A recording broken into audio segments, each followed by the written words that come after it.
Hello, नमस्कार साथियों। एक बार फिर आप लोगों का स्वागत है मेरे इस यूट्यूब चैनल में।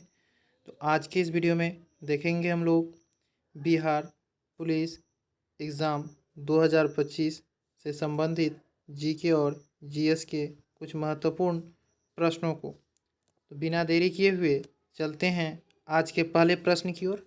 आज का पहला प्रश्न है कि उकाई परियोजना किस नदी पर स्थित है? झेलम नदी पर, सतलज नदी पर, रावी नदी पर या ताप्ती नदी पर? तो इस प्रश्न का सही उत्तर होगा साथियों कि उकाई परियोजना जो है वह ताप्ती नदी पर गुजरात में स्थित है। इसे आप लोग ज़रूर याद रखें।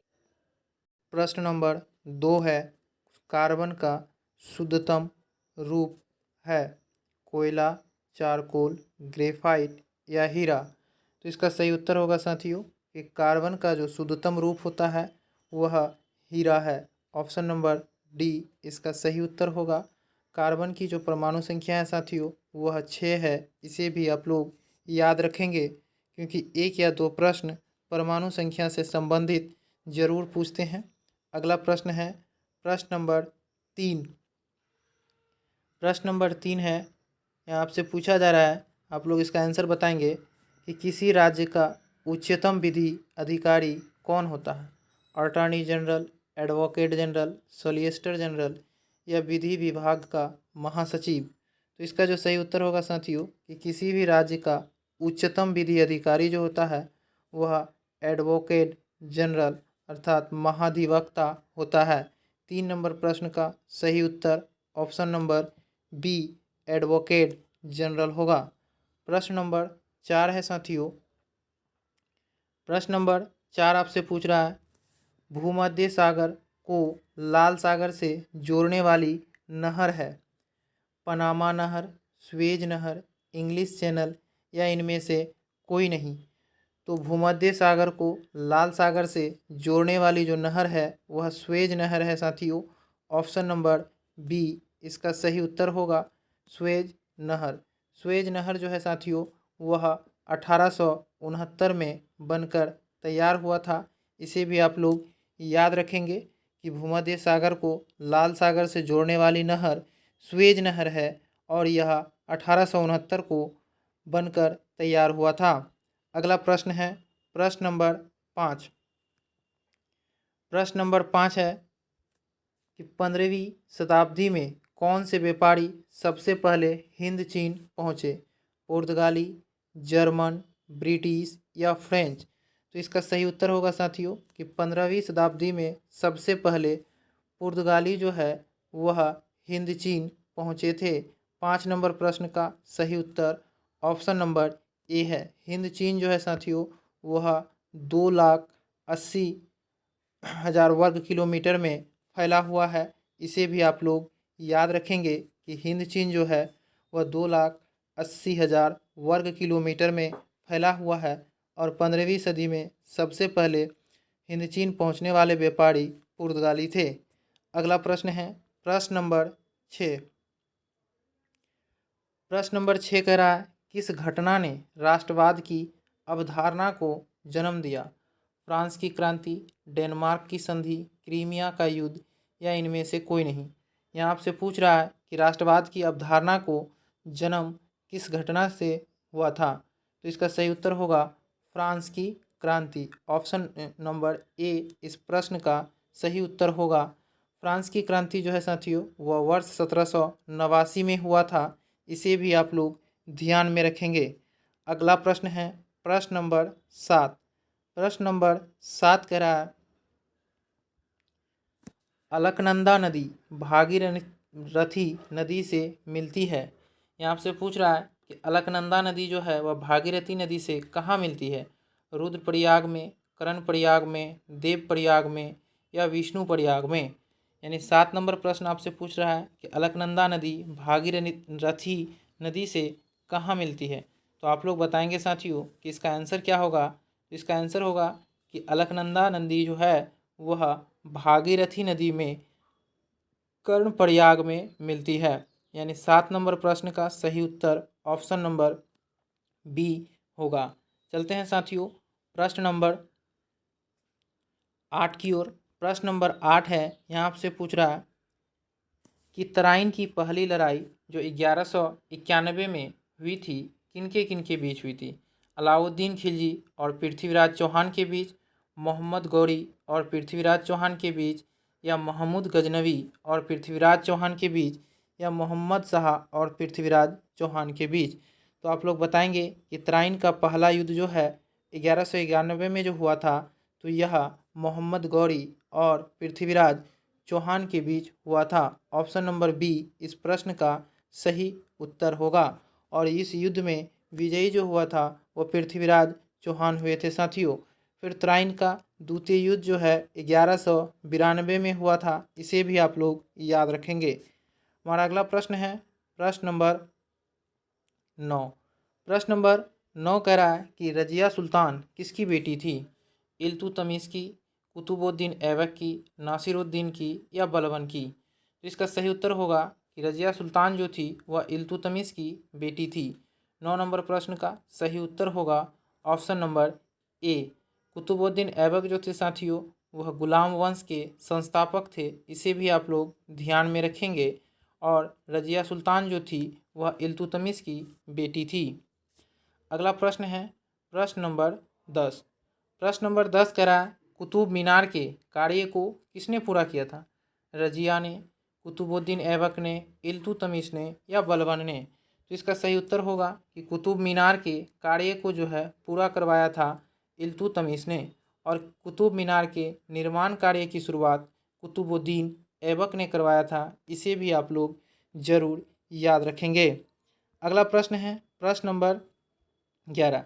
साथियों, बिहार पुलिस एग्ज़ाम में इसी तरह के ही प्रश्न देखने को मिलते हैं, इसलिए आप लोग इस वीडियो को अंत तक जरूर देखें। 11 नंबर प्रश्न आप लोगों से कह रहा है कि निम्नलिखित में से कौन राज्यसभा का पदेन अध्यक्ष होता है? तो साथियों, राज्यसभा का जो पदेन अध्यक्ष होता है वह उपराष्ट्रपति होते हैं। यानी 11 नंबर प्रश्न का सही उत्तर होगा ऑप्शन नंबर डी। राज्यसभा का पदेन अध्यक्ष यानी सभापति जो होता है वह उपराष्ट्रपति होते हैं, इसे आप लोग जरूर याद रखेंगे।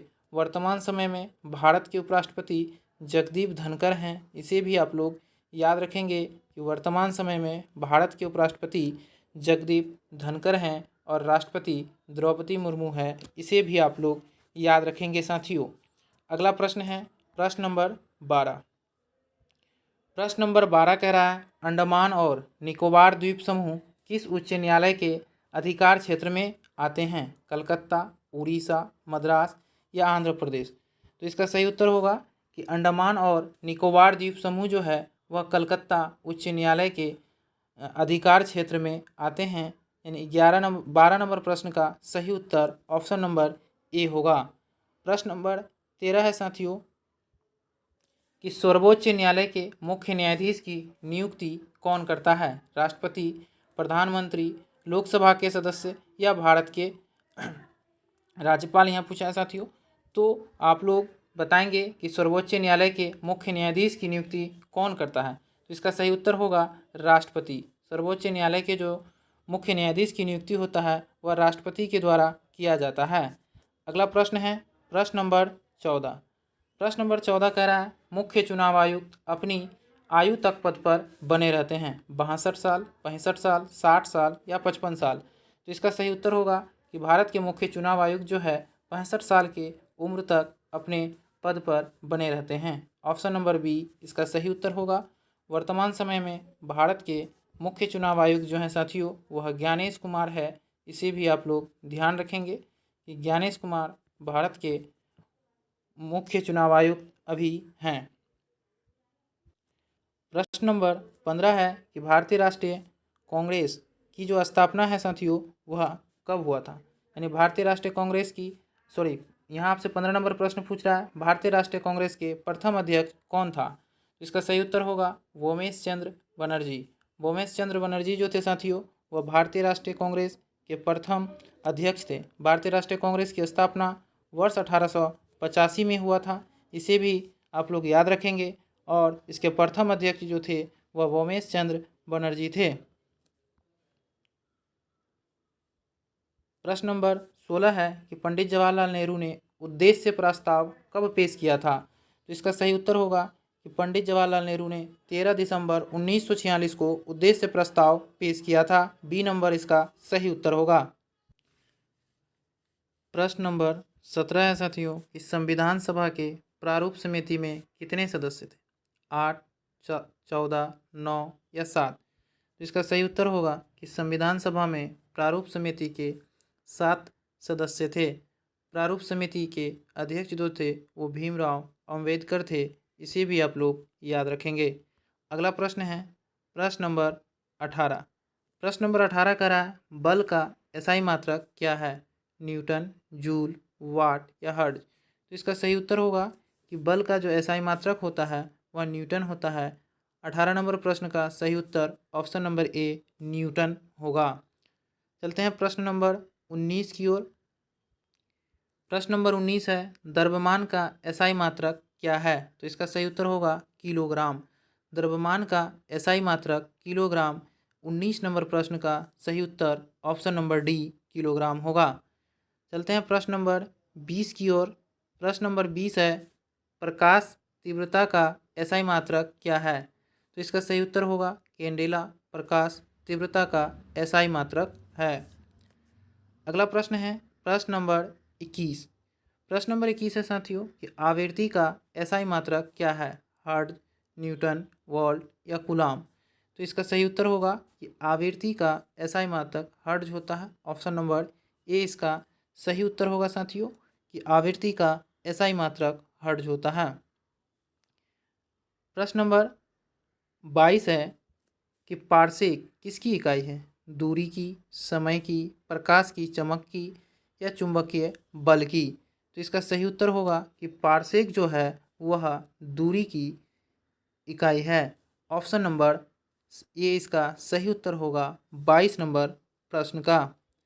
अगला प्रश्न है प्रश्न नंबर 23 कि मात्रकों की अंतर्राष्ट्रीय पद्धति कब लागू की गई? 1969 में, 1971 में, 1983 में या 1991 में? तो इसका सही उत्तर होगा कि मात्रकों की पद्धति जो है वह वर्ष 1971 में लागू की गई थी। ऑप्शन नंबर बी इसका सही उत्तर होगा। चलते हैं प्रश्न नंबर 24 की ओर। प्रश्न नंबर 24 है जल में तैरना न्यूटन की गति के किस नियम के कारण संभव है? प्रथम नियम, द्वितीय नियम, तृतीय नियम या इनमें से सभी? तो जल में तैरना जो है साथियों वह न्यूटन की गति का तृतीय नियम के कारण संभव है। ऑप्शन नंबर सी इसका सही उत्तर होगा। अगला प्रश्न है प्रश्न नंबर 25। प्रश्न नंबर 25 कह रहा है न्यूटन के पहले नियम को भी कहते हैं आघूर्ण का नियम, जड़त्व का नियम, ऊर्जा का नियम या संवेग का नियम? तो इसका सही उत्तर होगा कि न्यूटन के पहले नियम को जड़त्व का नियम कहते हैं।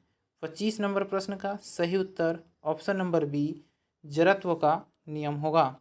आज का अंतिम प्रश्न है साथियों प्रश्न नंबर 26।